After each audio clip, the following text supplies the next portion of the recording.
Hey guys, welcome back. Obviously this one's coming straight from the Honeybell Racing Developments headquarters at home. So obviously what I have behind me here is obviously all the parts of my front end. This week I just posted a bit of an update photo of where the car's at BSL Racing. Probably, I wouldn't say a little bit behind from where we'd like to be, but like with the guys in at BSL Racing, you know, they've got everything at their fingertips, so no job's too big to kind of overcome there. So super grateful for that, and like I said, that car should come together pretty quick smart once we get through some of the nuts and bolts of, you know, all this build. So part of that is doing stuff like the sub-assembly stuff, which is like front ends, rear ends, and, you know, a lot of the driveline stuff, and just doing that fit and finish stuff kind of before you put it in the car, and or trimming torque tubes to length, and etc, etc. So the list goes on with 1,000 things you could name that goes into building a car that you kind of don't realize is, you know, just buying parts off the shelf and bolting them on. So we'll run through this front end piece by piece, and like I say, obviously here's all the stuff that we've got here, all top of the line stuff of course too. Brand new Velcro hubs, Woolwood brakes, and DMI spindles, the tie snouts, like obviously tie bolts and that all through it as well. So like I say, no expense spared. So it's probably a good like note to take in, that, you know, if you're ever looking at buying a car off BSL, I know they advertise them usually at the end of each year. Like, this is the kind of stuff that you'll be getting with it. You know, they don't spare any expense on the stuff they run in their cars. So like I say, it's probably a good video for everyone to see, just to, you know, see it firsthand how well these cars are built and the quality of build that they are. So just going through it all, obviously I lightly brushed over everything what's here, but obviously got all my tools set out. Some blue Loctite, it's kind of the medium, they call it the medium strength, but yeah, 243 medium strength, which is, it's the lower of the two. If you want to really get something undone still, blue Loctite's the way to go. The red, quite often you get too much on there and you potentially might not ever be able to get it undone. So AS, or anti-seize, as some know, it's nickel anti-seize, must do for titanium bolts. We mentioned that in last year's build. So I'm a big nickel anti-seize guy. I put it on everything, even my bloody sandwich for lunch. The secret serum grease, obviously I'll go through packing the grease for the bearings, and the way to do that too. It's a super handy tip to know. It's not something you do every day, but one of those things in life you end up knowing. Lock wire, obviously we've got to lock wire a few bolts on this front end. We'll get back to that. I'll actually just touch on something there. So one thing I have done is the bolts which I'll lock wire, obviously you have to drill a hole through them. As you can see, I've actually named them, or right front and right rear. So it's a right hand spindle, front bolt, and the rear bolt. The reason I've labelled those front and back is, front and rear, is that means when the wire tie goes through, you go around one way, over and through. So sometimes if you just drill the bolts wherever, they end up with the holes in all sorts of ways, and then the wire tie looks ugly. So nicest way is put them in, give them a nip, you figure out where the hole needs to be, and like I say, figure it out from. If you've got the time to do it, it's always better to do it that way. Wind them in, mark them, then you know the hole's going to line up nicely, your wire tie is going to be perfect, and happy days. But going through it again, new Velcro hubs, Woolwood left front brake, right front hub, same without brake. DMI spindles, and BSL's obviously their own steering arm that they do. Pretty nice piece really, black anodized, nice little chamfer detail on the edge there with the name engraved in it. Yeah, like I say, a spindle, and titanium snouts and all that, so nice bit of gear for sure. And then the last box is Woolwood left front brake. Try to do this one-handed without making too much of a mess of it. Yeah, it's a nice little two-pot Woolwood, kind of the standard on every left front of a Midget. Again, one thing I'd already prepped as well. I had thread taped and put a bit of threads, or lock seal. There's the sealant of choice I like to add, along with a little bit of thread tape. Just a it always is a bit of a help, I find, to use a bit of a sealant as well as thread tape, just on some of that real crucial stuff like a left front brake, which you definitely don't want leaking. So obviously orientated, not vertical, but just kick back just a little bit, means it tucks away into the axle, and you can kind of cable tie it up to the steering arm at some point, because usually your steering arm's kind of sitting up here somewhere, so you kind of get that up, cable tie over in it, and it looks quite nice. So all the little things that you go through just to get all this stuff ready. Tie kingpins also, you can't feel how light these are in a video, but trust me, they're pretty light. Obviously brand new beam axle, so gotta start somewhere. So we'll kick it off by putting all the steering arms on the spindles. Obviously this is the right front, so it's only got the one or top steering arm, I should say. And like I said, just gotta remember obviously the orientate, so right's or that way round versus left front will be that way with the steering arm off the bottom. Again, told you about the bolts earlier, so crack in.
There we go, nicely lock wired. Yeah, the loose end bent round and tucked away, so won't catch yourself on it when you're washing the car or something and gash yourself open. So yeah, set of pliers, bend it up and out of the way. As we keep moving forward, obviously brake rotor onto the hub is the next part. Obviously it has 3 countersunk screws, obviously fit up in there, so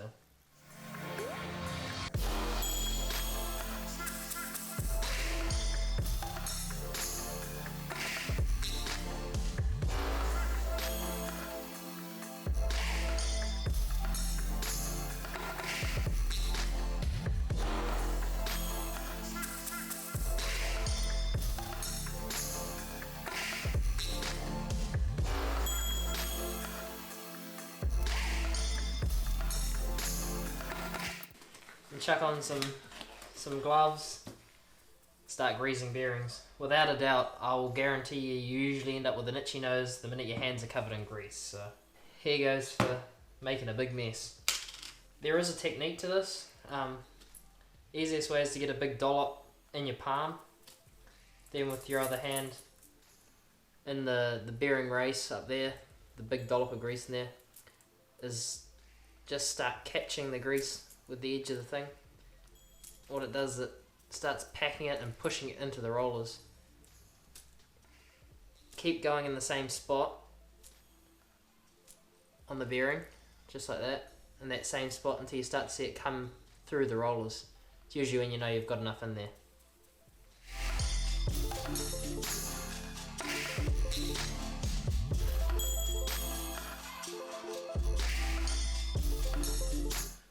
So hence the reason of the gloves, you end up with frickin' grease everywhere. So best part about the gloves now is now that you're done, the old inside out, and the bin she goes.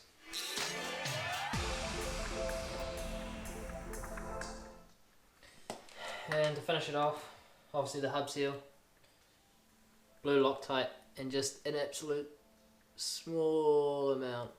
You don't need a lot. You just need a lot, just a small amount, just to make sure it's definitely not going to come undone. But obviously, being that they're a small hex head screw too as well, or in hex, you don't want to have too much on there, so you won't be able to get them out, or you round out the head trying to get them out.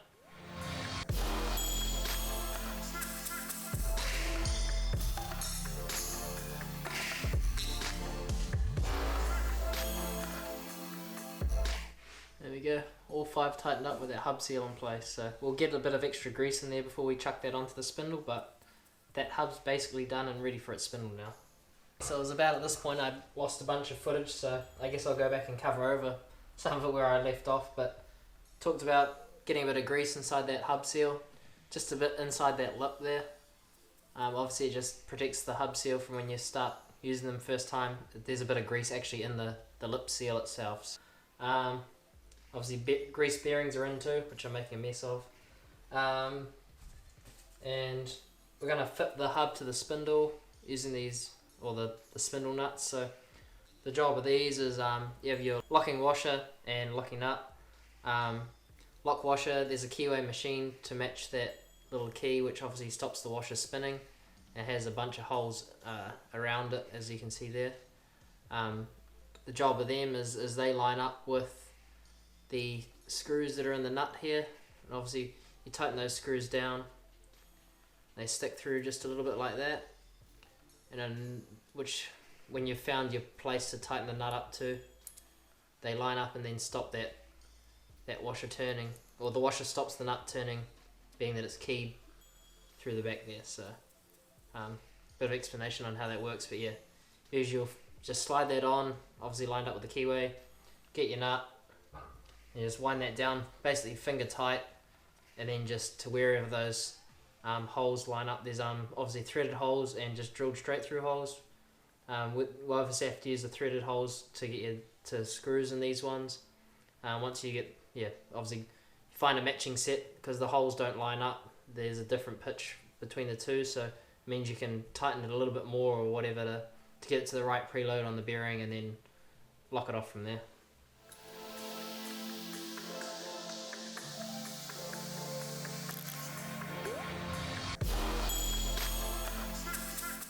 There we go, obviously hub's mounted to the spindle, and next I'll get the axle up and we'll go through fitting the kingpins of the axle. So onto the last few things now. Obviously fit the kingpins and thrust washers or bearings to the axle with the stub obviously. So usually grease up our kingpin just a little bit. Same with both the axle and the bushes in the stub, so just a light smear, and same again with the bearings, just a bit of a grease up. Usually you get 2 washers or thrust washers and then some shims as well, so these are quite a lot thinner, and usually you get your 3 pieces in and then start shimming them up so the stub has no float on the axle. So we'll see what it needs once we get in there, but usually most times if you take the 2 washers and the bearing, usually that's enough, and they maybe only ever need just 1 shim. So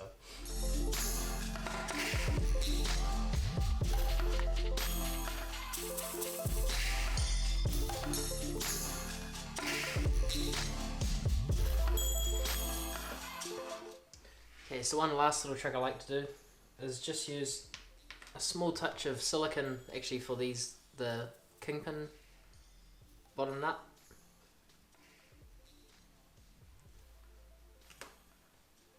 It's an absolute small dollop.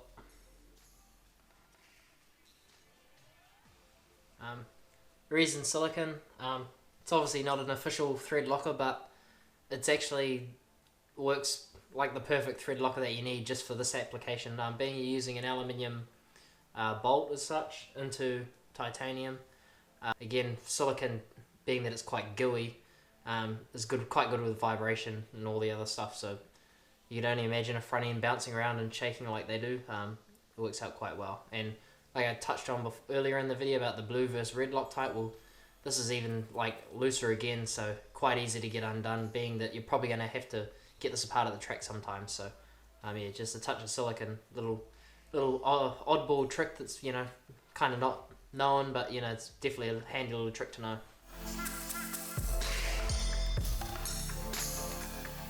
Okay, and obviously one of the last things to finish it all off is our obviously got some tie studs here, or they call them one nut studs.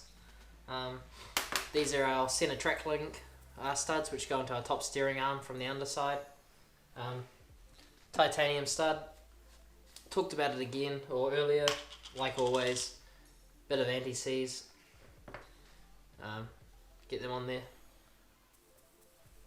These, obviously you want them to stay in there, so it seems a bit backwards using anti-seize on them, but these do have a locking nut on the back side of them, so you don't have to worry about using Loctite as such to physically hold them in there. The locking nut on the top is what actually retains them.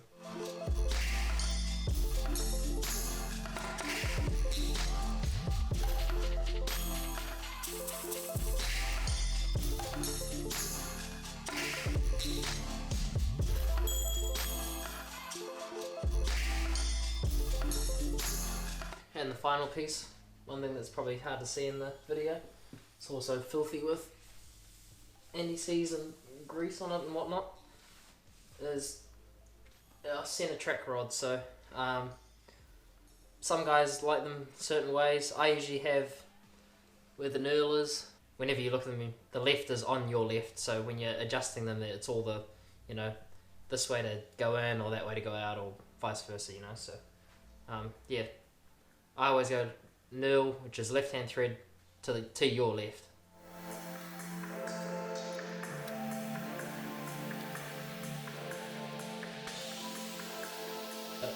Being that I've had to refilm half this, I've kind of got ahead of myself, but I've actually set the center track rod on the bench. But another super easy way to do it is, being that, you know, you don't have the intrusion of like a front radiator and radius rods kind of in the way.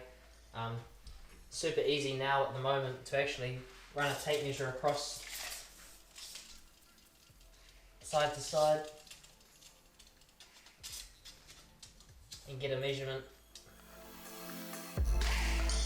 Yeah, as you can see down the far end, I've also got the brake on.